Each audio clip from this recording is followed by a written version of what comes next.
السلام علیکم. نبی علیه الصلاۃ والسلام فرمایي چې الله تعالی ته درې غږونه خوښ دي.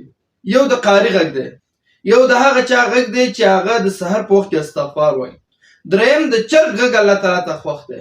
اوس د چرګ کمال څه شی دی چې الله تعالی ته دا غږ محبوب دی او خوښ دی. اوس خو قاري تلاوت کوي د ځکه خوښ دی غږ. دغه بل مستغفر چې دی د استغفار وایي د سحر په وخت کې، نو ځکه الله تعالی ته دا غږ خوښ دی.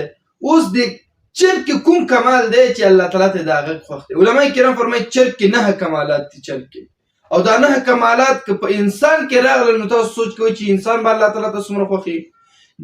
دا چرګ چې دی یو زناور دی، یو پرنده ده چې الله تعالی ته په دغه 9 خبرو باندې، په دغه 9 کمالاتو باندې الله تعالی ته دغه خوښ شوی دی. خو که دغه خبرې په انسان کې چېرته راغلې نو د انسان به الله تعالی ته څومره خوښي. تاسو ځان سره سوچ کوئ. ډېر د کمال خبرې دي چې په چرګ کې دغه 9 کمالات دي. تاسو سوچ ورته کوئ. اول نمبر قلة النوم. د چرګ کې کمال دا دی چې دا لږ خوب کوي. دی همیشه که د شپې که د ورځې ډېر خوب نه کوي. اوس دا په چرګ کې تر ټولو لوی کمال دی. که دغه کمال په انسان کې راغی نو دا انسان به الله تعالی ته څومره خوښي. په دغه لږ خوب په وجه باندې د چرګ غږ الله تعالی ته خوښ شوی دی، ځکه دی خوب کم کوي، همیشه ویښ ویښي، دی ډېر خوب نه کوي. لږ معمولي 1 منټ که 2 منټه په ولاړه باندې ویده شي دی بس ویښ ویښي. نو دغه صفت باید مؤمنان او انسانان ځان کې پیدا کړي. ډېر خوب نه باید انسان ډډه وکړي، ځکه څوک چې ډېر خوبونه کوي علما کرام فرمایي د خپلو مرادونو ته نشي رسېدلی. باید خوب دې کم شي.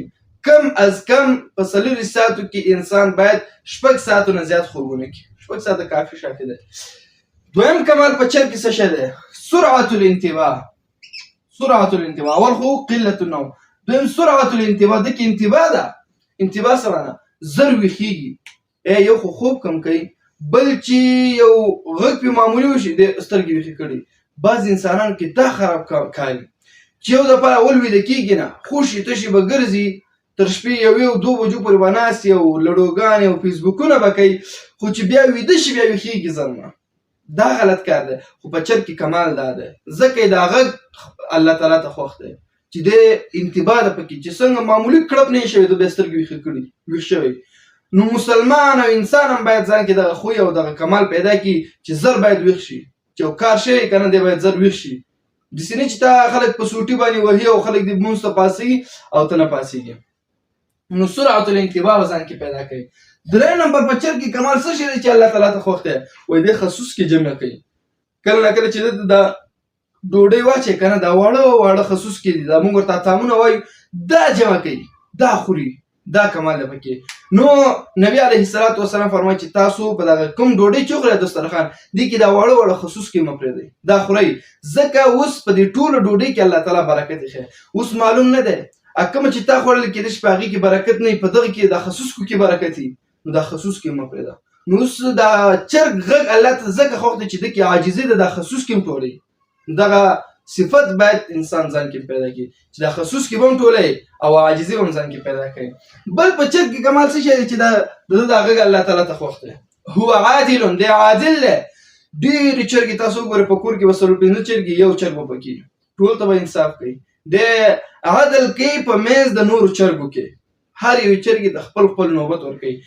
تاسو وګورئ چې بل چرګ کور ته راشي که نه، دی نشي برداشت کولی، بس دی به یو جنګونه وي، دی به یو جنګونه، بس دی عدل کوي، بل څوک نه پرېږدي د ټولو چرګو په منځ کې. خو که مسلمان عدل شروع کړو، انسان عدل شروع کړو، نو د انسان او د مسلمان غږ به الله تعالی ته څومره خوښي، ځکه انسان خو اشرف المخلوقات دی، نو د ده دا غږ به الله تعالی ته ډېر زیات خوښي. باید انسان هم دغه خوی ځان کې پیدا کړي چې د خپلو بیبیانو په منځ کې، د خپلو پلار د خپلو بچو په منځ کې، د خپلو لورانو په منځ کې باید عدل وکړي، انصاف وکړي. ځکه چې چرګ کې کمال دا دی چې دی به د نور چرګو په منځ کې د انصاف کوي. نو دغه په انصاف په وجه الله تعالی د ده دا غږ خوښ دی. نو انسان ته پکار دی چې دی هم عدل او انصاف وکړي. 5 نمبر دغې کمال څه شی دی؟ هو اشجع. دی اشجع دی، ډېر بهادر دی. تاسو ورته وګورئ چې دا سینه یې داسې راباسلي، دا کولنګي چرګ نه وي، د سینه یې راباسلي او په ټول کور کې ګرځي او په دیوال باندې ګرځي، هېڅ چا نه ډارېږي، یوازې ګیدړ نه ډارېږي، نور هېڅ چا نه ډارېږي. دی اشجع دی په ټولو حیواناتو کې.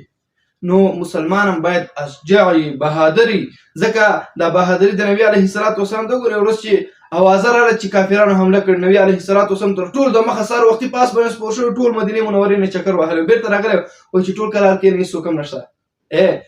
ټول خلک ویده دي، نبي صلی الله علیه وسلم بېرته هم راغلی، خلک چې راویښېدل وایي ما ټول هر څه کتلي دي. داسې اشجاع وو. نو د چرګ کې بهادري پرته ده. مسلمان باید بهادر وي، ډارن نه وي چې د یو پیشو نه هم ډارېږي. دی باید اشجاع وي. شپږم نمبر د کې کوم صفت دی چې الله تعالی ته د ده غږ خوښ دی؟ هو یسبح، دی تسبیح وایي. سبوح قدوس، دی چې غږ کوي که نه دی کې وایي سبوح قدوس، دی تسبیح وایي. اوس که مسلمان تسبیح وایي، انسان تسبیح وایي، دا خو یو حیوان دی، د ده دا غږ الله تعالی ته خوښ دی. او که مسلمان او انسان تسبیح وایي چې اشرف المخلوقات دی، د ده دا غږ به الله تعالی ته څومره خوښي، نو د تسبیح وایي، نو ځکه الله تعالی ته غږ خوښ دی. سبوح قدوس وایي. او اووم کمال په ده کې څه کې دی؟ هو یرى الملائکه، دی ملایکې ګوري. دی چې کله ملایکو ګوري بیا اواز کوي، اذان کوي. نبی علیه الصلاة والسلام فرمایي کله چې تاسو دا چرګ د اذان په وخت کې وکتل او اذان یې کول، نو تاسو الله نه دعا غواړئ، تاسو سبحان الله وایي او الله نه سوال کوي. په دغه وخت کې د فرشتې کتلي او فرشتې هلته ولاړې، او نو چې فرشتې ولاړې او ته دعا وکړې نو هغوی امین وایي، ستا دعا به قبوله شي. نو دې کمال پکې دا دی چې د ملایکې ګوري. اتم کمال په دې چرګ کې څه شی دی چې الله تعالی ته دا غږ خوښ دی؟ اتم کمال په دې کې دا دی چې د علما کرام فرمایي په هغه وخت کې اذان کوي کله چې د عرش لاندې علما کرام فرمایي یو فرشته ده یا یو چرګ دی، دا چرګ د فرشته ده خو د چرګ په شکل کې ده. هغه چې کله اذان وکړي نو بیا دا اذان کوي. د ده دا غږ د فرشتې سره د هغه د غږ سره یو ځای شوی دی، مشابه شوی دی ورسره، نو ځکه دا غږ الله تعالی ته خوښ دی. کله چې هغه اذان وکړي نو دی هم اذان کوي. علما کرام فرمایي کله چې د ده دا غږ د نیکانو د غږ سره د فرشتې د غږ سره یو ځای شو، نو ځکه الله تعالی ته غږ خوښ شو. نو عام مسلمانان چې د نیکانو سره یو ځای کېږي او د هغوی سره خپل غږونه بدرګه کوي، یو ځای کېږي، نو الله تعالی ته به څومره خوښي. نو دا کمال دی پکې. او نهم نمبر هو یوقظک للصلاة، دا تا مانځه ته جګوي. کله چې د مانځه وخت شي که نه، دا ټول پارامي چرګان درته نه یادوم، هغه چرګ چې کورنی چرګ وي هغه ته چې اموخته تجربه نه کړي هغه په ټیم باندې اذانونه کوي. یو خو دا پارامي دا اوس نوي نوي پکې راپیدا شوي، دا سپین سپین دا نه، یو چې سپین چرګ وي سنت طریقه نبي علیه الصلاة والسلام هم سپین چرګ ساتلی، خو چې هغه کورنی چرګ وي دا چې وساتې دا تا سمسي په خپل وخت باندې مانځه ته جګوي. هو یوقظک للصلاة، دې تا مانځه ته جګوي. نو دغه مانځه ته چې تا جګوي په دغه وجه باندې د ده دا غږ الله تعالی ته خوښ دی. اوس که مسلمان او انسان بل څوک یا پلار یا ورور یا مور بل څوک مانځه ته پاڅوي، نو دغه کس به الله تعالی ته څومره خوښي. اوس چې پلار راځي او زوی ته وایي چې مونځ ته پاڅېږه، خو دا خو پکې یو نیک صفت پیدا شو که نه، دغه چرګ صفت پکې پیدا شو، دا به الله تعالی ته څومره خوښي. مور چې راځي، نو اوس نبي علیه الصلاة والسلام فرمایي چې تاسو چرګ ته کنځا مه کوئ، لا تسبوا الديك، تاسو چرګ ته کنځا مه کوئ. ولې چرګ ته کنځا مه کوئ؟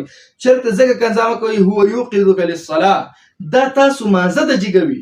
څوک چې تاسو مانځه ته پاڅوي، نبي علیه الصلاة والسلام مبارک فرمایي چې تاسو به هغه ته بدې ردې نه وایي، که هغه مو پلار وي که رور مو وي که مشر مو وي که هر څوک وي، ته به هغه ته نه وایي چې صبر وکړه ورک شه او بیا مه وایې غږونه کې ګوره، دا خبرې به نه کړي، دا ګونه ځکه چې نبي علیه السلام د دې ځینه چرګ نه کنځا منع کړې چې هغه ته مانځه ته پاڅوي. نو عام مسلمانان خو هغه ډېر په هغې کې منع راغلې ده چې هغې ته هم بدې ردې نه وایي. نو په چرګ کې دغه 9 کمالات دي، دا که انسان په ځان کې راولي نو دا به الله تعالی ته محبوب وي.